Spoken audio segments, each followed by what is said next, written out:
برکات دے میری عفتوں کی بلندیاں مجھے مریم ثمرات دے یہ نصیب ہے محمدی یہ نصیب ہے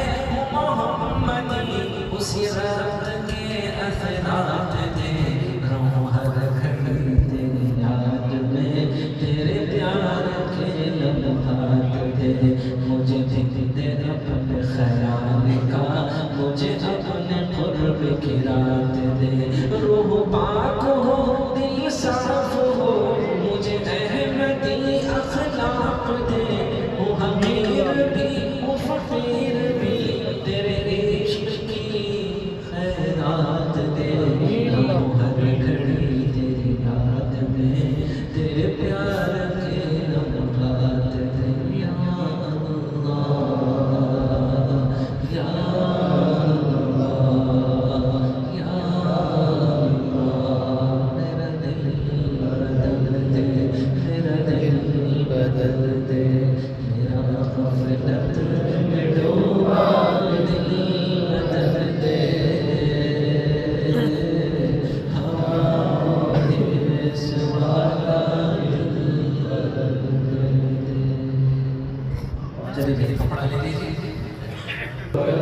اللہ سے پیرا کو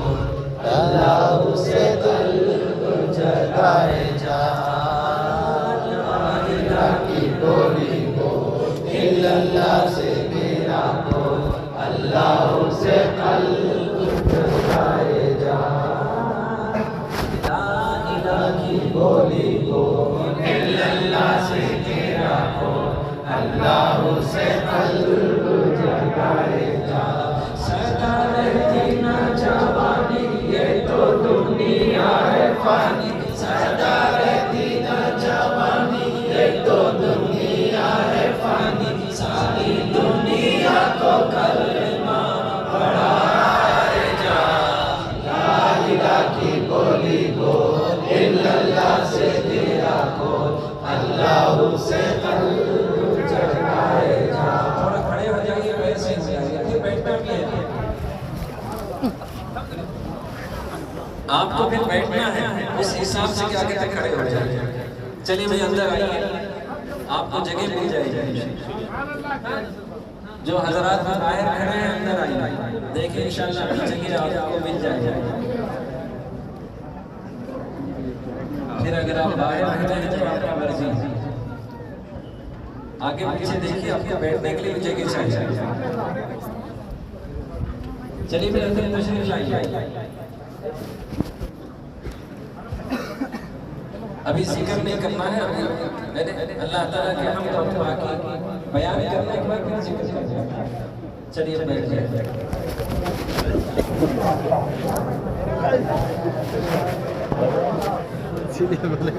جگہ رکھو ادھر چلے جاؤ نا میں بھی بیٹھ سکتا ہوں نا بیٹھ سکتا ہوں سدا رہتی نہ جوانی یہ تو دنیا ہے فانی سدا رہتی نہ جوانی یہ تو دنیا ہے فانی ساری دنیا کو کلمہ پڑھائے جا لا الہ کی بولی بول اللہ سے تیرا کو اللہ سے قلب جگائے جا